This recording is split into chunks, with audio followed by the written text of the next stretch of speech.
नमस्कार दोस्तों, जीवन धारा care and cure health clinic में आप सभी का स्वागत है। मैं डॉक्टर डी कुमार आप सबके सामने एक टॉपिक में अक्सर आए दिन मेरे क्लिनिक पे पूछा जाता है कि डॉक्टर साहब हम खाने पीने में क्या परहेज़ करें, अमुक बीमारी में ये दूध हम ले सकते हैं या और कोई परहेज़ हम करें, उसके साथ हम इस बीमारी को हम कैसे जल्दी ठीक कर पाएँ।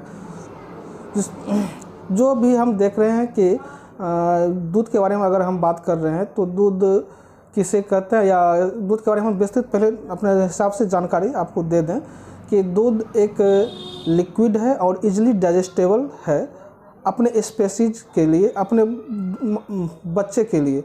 जिस स्पेसीज का जो दूध है उस स्पेसीज के बच्चे के लिए वो इजीली डाइजेस्टेबल होता है। दूध के अंदर में जो है कार्बोहाइड्रेट, प्रोटीन, मिनरल्स, विटामिन और सभी पोषक तत्व उसमें पाए जाते हैं। इसमें जो है गाय का दूध गाय के बच्चे के लिए बेनिफिशियल होता है। उसी तरह आदमी का जो दूध है, ह्यूमन बीइंग का, उनका जो दूध है उनके बच्चे के लिए फ़ायदेमंद होगा। क्योंकि आप ऐसे भी देख सकते हैं कि गाय का जो बच्चा है वो वज़न में भी और आकार में बड़ा होता है। उसी तरह आदमी का जो बच्चा है उसका वज़न और आकार में उसके बनिस्बत छोटा होता है, और जो बकरी का बच्चा है उस हिसाब से उसमें भी वज़न और आकार में भी छोटा बड़ा ऐसा हम देख रहे हैं। तो जिस स्पेसीज का जो भी दूध है वो उस हिसाब से उसके अंदर में पोषक तत्व पाए जाते हैं। सब में अलग अलग होता है, इसलिए जो भी स्पेसीज है उसके उस बच्चे के लिए दूध उनका बहुत ज़्यादा बेनिफिशियल होता है, जो कि एक भगवान के द्वारा एक गिफ्ट के रूप में हर एक स्पेसीज जो स्तनधारी प्राणी है उसमें ये पाया जाता है। दूध अगर हम इसमें हम ओवरटेक करते हैं, जैसे ओवरटेक कहने का मतलब मेरा ये है कि अगर हम ह्यूमन बीइंग हैं तो हम गाय का दूध बच्चे को, न्यूली बॉर्न को दे सकते हैं कि नहीं दे सकते हैं, या भैंस का दूध दे सकते हैं कि नहीं दे सकते हैं, या बकरी का दूध दे सकते हैं कि नहीं दे सकते हैं। इसके बारे में मैं बताना चाह रहा हूँ कि हम ये अपने स्पेसीज उनकी जो माँ है और हम उसके बदले में दूसरे स्पेसीज का हम दूध यूज कर रहे हैं, तो उसमें कुछ अंतर और कुछ बेनिफिट है तो कुछ उसका बैड भी है। ये सब अलग अलग तरह का उसमें पोषक तत्व की वजह से ऐसा हो जाता है। जैसा कि हम देखते हैं कि न्यूली बॉर्न है और उसको हम अगर ओवरटेक करके ह्यूमन बीइंग हैं तो हम उनके गाय का दूध उसमें हम दे रहे हैं, तो आए दिन हमारे क्लिनिक पे ऐसा देखने के लिए अक्सर मिलता है कि अगर गाय का दूध कोई बच्चा किसी वजह बस उसकी माँ कोई मेडिकल कंडीशन में बीमार चल रही है या उनको दूध नहीं हो रहा है, ऐसा उसमें जो भी प्रॉब्लम हो एनीवे, तो हम गाय के दूध को या बकरी के दूध को बहुत जगह हम देखते हैं इस्तेमाल करते हैं। तो उसमें कुछ बच्चे का जो है उसमें कुछ प्रॉब्लम आ जाता है डाइजेशन को लेकर के, तो लूज मोशन हो सकता है उसके साथ, या वॉमिटिंग हो सकता है, या एब्डोमिनल पेन, कुछ उसमें प्रॉब्लम आ जाता है। तो उसको लेकर के जब हम जो भी प्रॉब्लम उसके बच्चे को होता है, ह्यूमन के बच्चे को, तो हम उनको दिखाने के लिए डॉक्टर के पास चले जाते हैं। डॉक्टर के पास जो जाते हैं वो पेडियाट्रिक डॉक्टर होते हैं, तो बोलते हैं कि बच्चे को लूज मोशन हो रहा है, वोमिटिंग हो रहा है, इन्फेंट सर, इनको आप इसको हेल्प कर दे या बताइए इसको कौन सी बीमारी हो गई। तो उसमें हम तो डॉक्टर साहब बोलते हैं कि गैस्ट्रोएंटेराइटिस बीमारी डेवलप हो गया है ये इसके वजह से। तो उसमें भी डॉक्टर साहब कुछ मेडिसिन वगैरह देते हैं, एंटीबायोटिक वगैरह कुछ दिए, तो वो फिर कुछ समय के लिए ठीक हो जाता है। तो फिर जब हम कुछ समय बाद बच्चे ठीक रहते हैं तो एंटीबायोटिक की वजह से लूज मोशन की वजह से फिर और वीकनेस आ जाता है। तो यह प्रक्रिया कंटिन्यू चलते रहता है। तो ये देखते हैं कि दूसरे के स्पेसीज का जो दूध हम जो यूज कर रहे हैं उसके वजह से ये इसमें फ़र्क देखने को मिलता है। ऐसा अगर इसमें दूसरे कंडीशन में आप देखें कि जो ह्यूमन बीइंग है अपने बच्चे को जो दूध पिला रहे हैं, तो उसके बनिस्बत दोनों में अंतर आपको देखने को मिल जाएगा। वो बहुत कम बीमार पड़ते हैं। दूसरे स्पेसीज का जो भी बच्चा या न्यूली बॉर्न है वो यूज करते हैं तो उसमें अंतर देखने को मिल जाता है। वो ज़्यादा बीमार पड़ते हैं, ये कम बीमार पड़ते हैं। ये होता है कि हम ओवरटेक करके दूसरे स्पेसीज का जो दूध कर ले रहे हैं उसके वजह से ये ऐसा प्रॉब्लम आ जाता है। तो ये कंडीशन अगर हम कंटिन्यू चलते रहता है, चल रहा है तो इंडाइजेशन का प्रॉब्लम आ रहा है, मिल्क का तो प्रॉब्लम, फिर हम अगेन डॉक्टर के पास जाते हैं तो फिर वही प्रॉब्लम, वही एंटीबायोटिक वगैरह मिल जाता है, कुछ उसका मैनेजमेंट कर देते हैं डॉक्टर साहब, तो जो भी पीडियाट्रिक्स डॉक्टर होते हैं तो ये मैनेजमेंट, तो ये जो देख रहे हैं कि लूज मोशन या वीकनेस, बच्चा फेंट हो जाता है, इस सब का जो प्रॉब्लम होता है, तो एंटीबायोटिक्स के लगातार यूज होने का जो सिलसिला है उसके शरीर पर इफेक्ट जो डालता है, एंटीबायोटिक जो इफेक्ट डालता है, ये कंटिन्यू चलते आ रहा है। तो कभी कभी ऐसा भी देखते हैं कि हम दूध रहे हैं उसमें कभी कभी ऐसा कुछ देखने को मिलता है कि इसमें कोई हमको प्रॉब्लम नहीं आ रहा है, इजीली वे में वो डाइजेस्ट हो जाता है। तो अगर हम उस दूसरे स्पीशीज़ का जो यूज कर रहे हैं तो वो पेट में अगर गया, पच भी गया, तो उसमें कोई इफेक्ट नहीं आ रहा है, कोई देखने को नहीं मिल रहा है, लेकिन वो वही दूध का जो है उस पोषण जो हो रहा है वो फिर ब्लड में जाएगा, वो अगर वहाँ हजम नहीं हुआ तो वहाँ फिर बलगम बनना शुरू हो जाता है, म्यूकस बनना शुरू हो जाता है। जैसे पता लगता है कि बच्चे को सर्दी हो गया, कोल्ड आ गया, कोल्ड एक्सपोजर हो गया, तो इस तरह का प्रॉब्लम डेवलप हो जाता है। यही फिर आगे चल करके इसी में फिर हम लोग देखते हैं कि वो निमोनिया डेवलप हो गया, रेस्पिरेटरी ट्रैक का प्रॉब्लम आ गया है। तो ये सब लो इम्यूनिटी की वजह से या एनवायरमेंटल चेंज की वजह से वो ज़्यादा इफेक्ट होता है, क्योंकि उनका इम्यूनिटी शुरू से ही कमज़ोर होते चला जाता है, क्योंकि एंटीबायोटिक के एंटीबायोटिक एब्यूज की वजह से वो एंटीबायोटिक का वो एब्यूज हो रहा है वहाँ पे, जैसा कि हम पहले से भी देखते हैं और अपनी नॉर्मल लाइफ में भी हम ऐसा फील करते आ रहे हैं। उसके बाद हम जैसे उसके बाद सर्दी हुआ, उसके बाद फिर उसको निमोनिया हो रहा है, तो फिर कुछ समय उसको फिर खांसी होना शुरू हो जाता है, तो ये सब प्रॉब्लम होते चला जाता है। तब तक में बच्चे का एज भी कुछ बड़ा हो जाता है, कुछ बच्चा बोलने भी लगता है, हम लोग को भी खुशी मिलती है कि बच्चा कुछ बोल रहा है या उसमें जो डेवलपमेंट आता है। तो हाँ, नहीं कुछ से तो बढ़िया है, बच्चा का तो पोषण तो हो रहा है, हाँ, लेकिन उसके बाद उसके शरीर पे क्या गिफ्ट के तौर पे हमको क्या मिल रहा है हो जाता है, ध्यान देना चाहिए। तो ये सब प्रॉब्लम चलते रहा तो फिर भी हम लोग उसको हम दूध को यूज करते हुए आगे बढ़ते हैं अपने लाइफ में। उसको मानते हैं कि दूध बहुत बेनिफिशियल है और हर एक आदमी को दूध यूज करना चाहिए, लेकिन किस कंडीशन में और यूज करना चाहिए, उसके बाद जो एनर्जी ले रहे हैं उस एनर्जी को हमारा खपत हो रहा है, जिस कैलोरी को हम गेन ले रहे हैं उस कैलोरी के हिसाब से हम एनर्जी को खपत कर रहे हैं या नहीं कर रहे हैं, इसकी वजह से सब प्रॉब्लम डेवलप हो जाता है। तो लूज मोशन हो रहा है तो ये सब प्रॉब्लम, इंडाइजेशन का प्रॉब्लम हो जाता है, बड़े आदमी में एसिडिटी का प्रॉब्लम, ये सब डेवलप कर जाता है। तो यही अगर कंटिन्यू प्रॉब्लम चलते रहा तो देखते होंगे कि आप लोग भी 35 या 40 के एज के आसपास पता लगता है कि इनको बीपी का प्रॉब्लम हो गया। तो बीपी क्यों हो गया? तो अब देखिए उसमें कोलेस्ट्रॉल, दूध में कोलेस्ट्रॉल पाया जाता है। चूँकि हम अपने स्पेसीज का तो दूध ले नहीं रहे हैं, अपनी माँ का तो दूध ले नहीं रहे हैं, तब तक में आदमी बड़ा हो जाता है, तो हम गाय का या भैंस का दूध हम लोग यूज करते हैं। तो उसमें जो फैट का जो क्वांटिटी है, प्रोटीन है, तो उसको हम जो देखते हैं वो ब्लड वेसल के अंदर में कोलेस्ट्रॉल करके वो जमा हो जाता है। हम लोग उसके लिपिड प्रोफाइल के हम जब देखेंगे तो उसके ऊपर पूरा अलग से वीडियो बनाना पड़ेगा हमको, उसको डिटेल में समझाने के लिए। तो वो जो क्या ब्लड वेसल है उसके अंदर में कोलेस्ट्रॉल वगैरह सब जमा हो जाता है। तो डॉक्टर साहब बोलते हैं क्या, दूध जो आप जो ले रहे हैं उसका छाली हटा करके उसको रिमूव कर लीजिए, स्किप कर लीजिए, उसके बाद आप यूज कीजिए, तो आपको गैस भी कम बढ़ेगा, डाइजेशन में भी ईजी होगा। तो ये कंटिन्यू चलते हैं, उसके बाद फिर कंटिन्यू इसी तरह चलते रहेगा तो फिर उसमें डायबिटीज़ डेवलप हो जाता है और बहुत सारा चेंजिंग हमको देखने का अपने स्वास्थ्य में मिलने लगता है दूध की वजह से।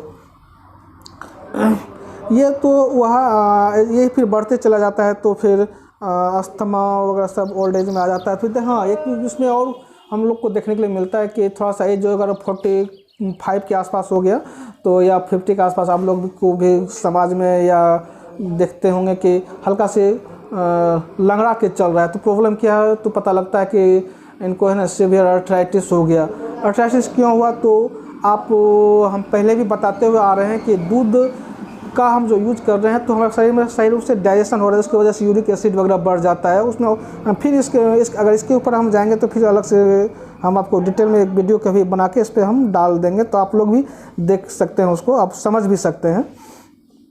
तो सीवियर आर्थराइटिस डेवलप हो गया, तो ये प्रक्रिया चलते जाता है। तो ये हुआ तो आपका नेचुरल विंग तो ये बढ़ते जाता है, और ये हम लोग जब दूध किस कंडीशन में और कहाँ का दूध यूज करना ज़्यादा फ़ायदेमंद है, इसके बनस्पत हम देखते हैं कि डेयरी का दूध है और एक गांव में घरेलू अपने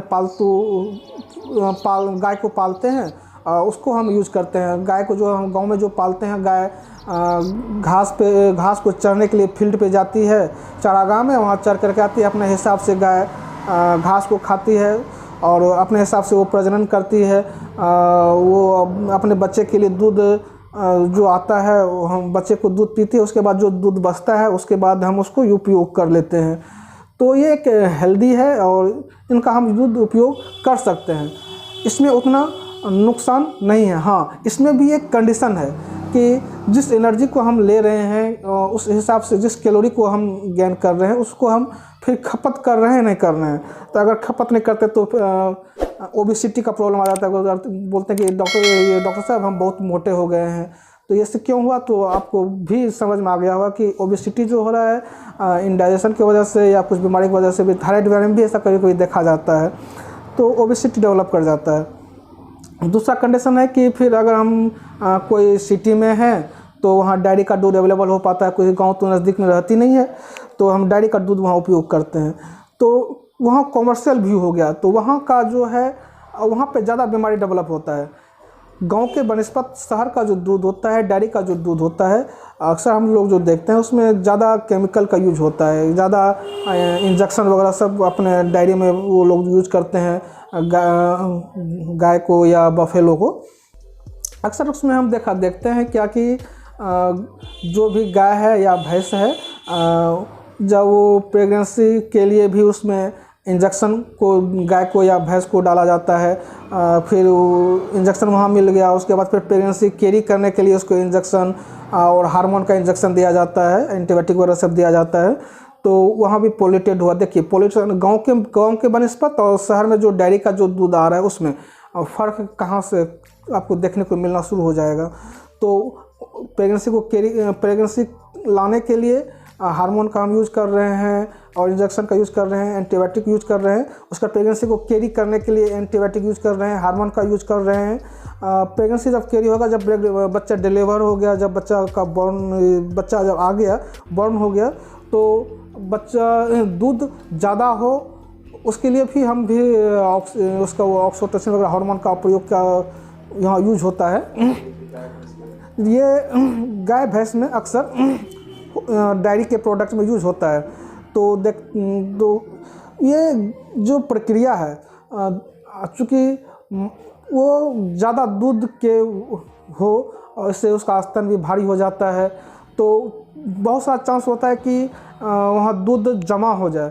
तो उसके अगर क्लॉट बन जाता है दूध का, अगर वहाँ क्लॉट बन जाता है तो गाय को बहुत दिक्कत होता है। तो गाय दिक्कत होते हैं तो उसमें उसका कभी कभी जान भी जा सकती है। तो गाय के लिए उसमें उसको क्या करते हैं, तो उसमें भी क्लॉट ना बने उसके लिए भी, और हार्मोन दूध का भी सेक्रेशन होते रहे, तो उसमें भी हम एंटीबायोटिक और हार्मोन का यूज करते हैं। ये प्रक्रिया लगातार चलते आ रहा है। तो हमको गिफ्ट के तौर पे आप जो देख रहे हैं, ये तीन बार हार्मोन हमको गिफ्ट के तौर पे मिल रहा है, एंटीबायोटिक गिफ्ट के तौर पे मिल रहा है, जो कि गांव के वाले दूध में जो नेचुरली पाला जाता है उसमें इसका उपयोग नहीं किया जाता है। हाँ, आप ये भी देखेंगे कि डेयरी का जो प्रोडक्ट है, गाय वगैरह हो गया, भैंस वगैरह भी हो गया, तो उनके खाने में जो उपयोग किया जाता है, घास के तो बहुत कम वहाँ यूज होता है, चूँकि वो शहर के एरिया में होता है। तो उसमें गेहूँ का भूसा, चोकर वगैरह हो गया, खल्ली वगैरह हो गया, और सबसे बहुत सारा केमिकल मिला करके उसको मिक्सिंग करके गाय को दिया जाता है, क्योंकि वो ज़्यादा से ज़्यादा दूध का प्रोडक्शन कर पाए। तो हम लोग इसको एक मशीन मान लेते हैं, दूध प्रोडक्शन करने के लिए एक मशीन की तरह वहाँ कमर्शियल व्यू में इसको यूज किया जाता है। वहाँ गाय माता नहीं रहती है, वह एक दूध बनाने वाली एक फैक्ट्री या एक मशीन बन गई। उसके बाद तो वो दूध अब मार्केट में आ गया, वो दूध मार्केट में आ गया तो हम उसको ले रहे हैं। तो हार्मोन और एंटीबायोटिक के अब्यूज़ तो हमके साथ दूध के साथ तो मिलते हुए आ रहा है, उसके हम दूध तो गाय का और भैंस का जो भी ले रहे हैं, जिस स्पेसीज का ले रहे हैं उसमें मिलते हुए आ रहा है। तो आए दिन हम लोग के क्लिनिक में मिलता है कि बहुत सा कैंसर देखने के लिए मिलता है, जैसे कि ब्रेस्ट कैंसर हो गया, प्रोस्टेट कैंसर हो गया, सर्विक्स कैंसर हो गया, यूट्रस कैंसर हो गया, ओवरी का कैंसर हो गया। तो ये इसी वजह से हमको लगता है कि ये वहाँ से वो डेवलप हो रहा है।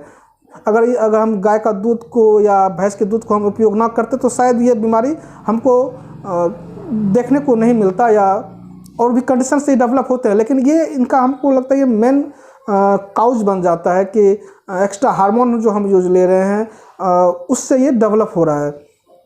एक दूसरा व्यूज और हम देखते हैं कि जो भी मार्केट क्या कहते हैं डेयरी का जो प्रोडक्ट है उसका जो दूध है कॉमर्शियल व्यू से जो दूध जो पैकेट में बंद होकर के जो मार्केट में अवेलेबल होता है, तो दूध को प्यूरिफाई करने के दूध को मार्केट में आने से पहले उसको वहाँ पे गर्म किया जाता है, क्योंकि बहुत सारे जीवाणु को मारने के ख्याल से वो लोग गर्म करते हैं। जब दूध को गर्म करते हैं तो उसमें बहुत सा चीज़ नष्ट हो जाता है। बहुत सा चीज़ जो नष्ट होता है वो उसमें विटामिन, जैसे गाय दूध आया मार्केट से आया, आप घर में लाए या वहाँ भी गर्म होता है, 2 बार गर्म करना पड़ रहा है, तो उसमें विटामिन डी, बी और सी हीट की वजह से, गर्म करने की वजह से वो नष्ट हो रहा है। क्योंकि जिस फॉर्म में दूध गाय दी उस फॉर्म में हम यूज़ नहीं कर रहे हैं, उसमें फिर हम उसको हीट कर रहे हैं, तो इससे इसमें भी इससे नुकसान हो रहा है कि विटामिन डी हमको नहीं मिल पा रहा है, बी नहीं मिल रहा है, सी नहीं मिल रहा है। तो ये तो वहाँ भी क्या कहते हैं आपको मिल जाएगा, क्या कहते हैं नष्ट हो रहा है, विटामिन नष्ट हो रहा है। तो इसमें सिर्फ जो जाता है लास्ट में प्रोटीन और कार्बोहाइड्रेट ही बच जाता है। कभी कभी हमको फैट को रिमूव करके दूध को पीना पड़ता है। डॉक्टर साहब कभी सलाह देते हैं कि फैट को आप रिमूव कर लीजिए, छाली को रिमूव हटा लीजिए और उसके बाद आप दूध ले सकते हैं। तो उसमें भी देखिएगा कि विटामिन के वगैरह सब खत्म हो जाता है। तो लास्ट में जो हमको एक्चुअली जो मिलता है वही हमको कार्बोहाइड्रेट, प्रोटीन और वाटर मिलता है। तो ये लेकर के इस सबको हम देखते हुए ये कह सकते हैं कि डेयरी का दूध को हम उतना बेनिफिशियल नहीं मानते हैं जितना कि गाय का जो नेचुरल वे से जो दूध का फॉर्मेशन हो रहा है, नेचुरल वे से गांव में जो पालते हैं उस हिसाब से जो मिल रहा है उस पर ज़्यादा बेनिफिट है। अगर दूसरे ख्याल से एक व्यूज़ और हम देख सकते हैं कि अभी के हिसाब से कि आदमी को गैस्ट्राइटिस का प्रॉब्लम या और सब का प्रॉब्लम ज़्यादा हो रहा है। तो आदमी जो है, ह्यूमन बीइंग जो है वो कोई भी हार्ड वर्क करना नहीं चाह रहे हैं। हर जगह जहाँ अगर मार्केट जा रहे हैं या अपने ऑफिस जा रहे हैं तो उसमें आधुनिक साधन का उपयोग करते हैं, जैसे मोटरसाइकिल हो गई, व्हीकल का यूज़ जो कर रहे हैं, मोटरसाइकिल हो गया, आपका कार 4 व्हीलर हो गया, इसको यूज़ करते हैं। आप तो मेहनत उस हिसाब से करते नहीं हैं। और जब भी और गांव में वगैरह सब भी और भी है तो वहाँ जहाँ पहले 200 लेबर का ज़रूरत पड़ता था, अब उस जगह मशीन आ गया, तो वहाँ भी हम अपने सुविधा को ख्याल में रखते हुए इसको यूज़ कर रहे हैं। तो दूध तो हम तो ले रहे हैं, सही है, लेकिन जिस कैलोरी में को हम ले रहे हैं उस कैलोरी को हम ले तो लिए, उसके बाद उसका बर्न हो रहा है, कैलोरी का बर्न हो रहा है या नहीं हो रहा है।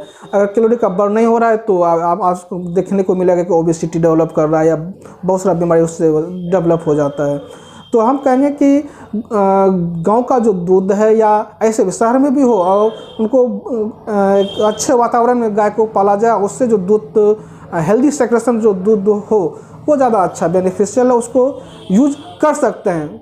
हम इसमें भी बोल रहे हैं कि कर सकते हैं क्योंकि वो अदर स्पेसीज का है, हम उसको ले रहे हैं तो उसमें, लेकिन हाँ उसको हम कर सकते हैं डेयरी के दूध के बनिस्पत, ये अच्छी है उससे, जो कि हमारे लिए थोड़ा जब हम इसको भी कर सकते हैं कि गाय का, पहले भी हम लोग को सुनने को मिलता होगा, आप लोग भी सुने होंगे, गाय का दूध जो है अमृत के समान है।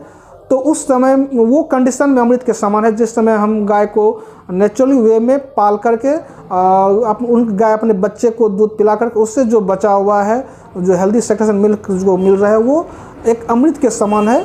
हाँ, उसको हम लेने के बाद हम उसके हिसाब से फिजिकल एक्टिविटी भी करें। आजकल तो देखते हैं बहुत लोग अब जागरूक हो गए हैं। मॉर्निंग के टाइम हम लोग को देखने को मिलता है कि बहुत सारे आदमी टहलने के लिए निकलते हैं, मॉर्निंग वॉक के लिए निकलते हैं, तो ये सब अच्छी आदत है। तो इस हिसाब से हम दूध के बारे में आपको बताया। आपको कैसा लगा? दोस्तों, अगर ये वीडियो आपको अच्छा लगा हो तो चैनल को सब्सक्राइब करें। इस तरह के नोटिफिकेशन को पाने के लिए बेल आइकॉन को दबाएं ताकि आपको लेटेस्ट अपडेट मिलते रहे। अगर आपके फ्रेंड में और आपके फैमिली में इस तरह की जानकारी को आप शेयर करना चाहते हैं तो अपने ग्रुप में इसको शेयर भी करें। Thank you.